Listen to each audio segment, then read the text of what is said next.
ATN Bangla, Dhaka. বিশ্বকাপ ক্রিকেটকে ঘিরে রাজধানীতে নিরাপত্তা ব্যবস্থা জোরদার করা হয়েছে। ঢাকা মহানগর পুলিশ কমিশনার বেনজির আহমেদ জানিয়েছেন, বড় এই আয়োজনকে ঘিরে 4 স্তরের নিরাপত্তা ব্যবস্থা নেওয়া হয়েছে। আধুনিক নিরাপত্তা সরঞ্জামের মাধ্যমে বিশ্বকাপের উদ্বোধনী অনুষ্ঠান ও খেলা নির্বিঘ্ন করতে সব ধরনের প্রস্তুতি নিয়েছে আইন শৃঙ্খলা বাহিনী। ডিএমপি সদর দপ্তরের সংবাদ সম্মেলনে নগরবাসীকে নিরাপত্তার স্বার্থে পুলিশকে সহযোগিতার আহ্বান জানান তিনি। মাহমুদুর রহমানের রিপোর্ট। বিশ্বকাপ ক্রিকেটকে ঘিরে কোনো নিরাপত্তা হুমকি না থাকলেও সব ধরনের ঝুঁকি মাথায় রেখে নিরাপত্তা ছক তৈরি করেছে ঢাকা মহানগর পুলিশ।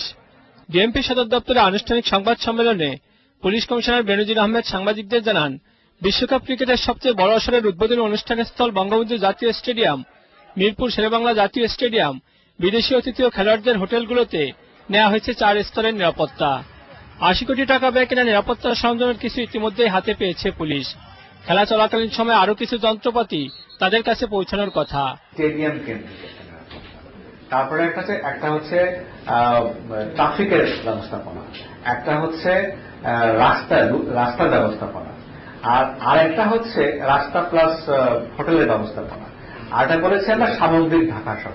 ওয়ার্ল্ড কাপ উপলক্ষে যেহেতু আমাদের এখানে খেলোয়াড়রা থাকবেন, বিদেশি দর্শকরা থাকবেন, বিদেশি মিডিয়া কর্মীরা থাকবেন, তারা আমরা হয়তো আইসিসি টিমস, অফিসিয়ালস, গেস্ট তাদেরকে উই ক্যান রেগুলেট, কারণ তারা তো আমাদের সরাসরি অ্যাকাউন্টের মধ্যে আছে।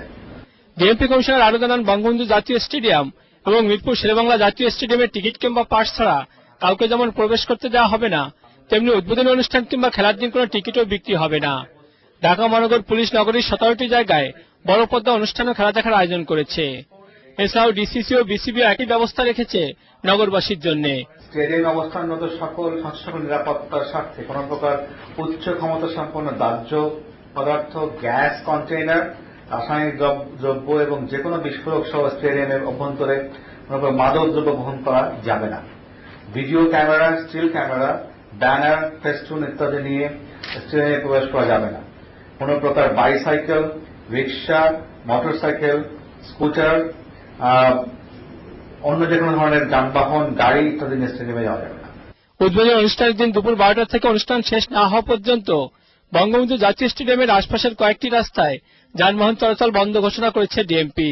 উদ্বোধনী খেলার দিনে মিরপুর সনি সিনেমা হল থেকে মিরপুর 10 নম্বর গোলচক্কর পর্যন্ত, মিরপুর পরশিকা মোড় হতে মিরপুর শেরেবাংলা ক্রিকেট স্টেডিয়াম পর্যন্ত সড়কেও যানবাহন চলাচল বন্ধ থাকবে।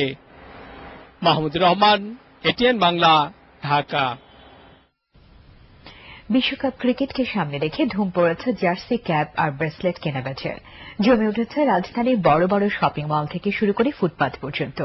আর বাংলাদেশ এবারে বিশ্বকাপের যৌথ আয়োজক হওয়ায় দলের ভালো খেলার জন্য আছে হাজারো মানুষের শুভকামনা। সোমেন গুহের ক্যামেরায় পরাগ আরমানের রিপোর্ট। সামনে বিশ্বকাপ ক্রিকেট, বাংলাদেশ যৌথ আয়োজক, সেই আবেশে রঙিন হয়ে উঠছে নগর জীবন। স্বাগতিক দলের দর্শক সমর্থকদের মধ্যে বাড়ছে নিজ দলকে মাঠে বসে সমর্থন জানানোর তাগিদ। সে কারণে ক্রিকেটারদের মধ্যে বিশ্বকাপের স্মারক হিসেবে ক্যাপ, জার্সি, ব্রেসলেট সহ বিভিন্ন সামগ্রী কেনার ধুম পড়েছে। ঢাকার ফুটপাত থেকে শুরু করে বড় বড় শপিং মল, সবখানে এসব সামগ্রী কেনার উৎসব। কিনলাম আমার বাচ্চার জন্য, সে অনুপ্রাণিত হবে এবং ভবিষ্যতে সেও ক্রিকেট খেলবে। জার্সির দাম একটু বেশি। আমি ব্যান্ড কিনবো, তারপর বুবুজাল কিনবো, জার্সি কিনবো। আমাদের মুর্তজা ভাই যদি থাকতো তো আমাদের দলের জন্য আরো ভালো হতো। বিশ্বকাপের জন্য আমাদের টাইগারেরা খুব ভালো করে এবং কাপ নিতে পারে, সেটাই দোয়া করি। আর দোকান মালিকরাও বাংলাদেশের জার্সির চাহিদায় বেশ খুশি, কারণ মৌসুমী এই ব্যবসায় আয়ও কম হচ্ছে না। আমরা যাই করেছি এখানে বাংলার একটা টাচ রেখেছি, সবুজ লাল সবুজের একটা টাচ রেখেছি। বাংলাদেশ টিমের যে একটা জোয়ার আছে ওইটা জার্সির উপরে মোটামুটি বেশি চলতেছে আর কি। বেশিরভাগ স্কুল কলেজের ছাত্ররা, স্টুডেন্ট, আবার মাঝে মাঝে কিছু বাইরের লোকজনও আসে।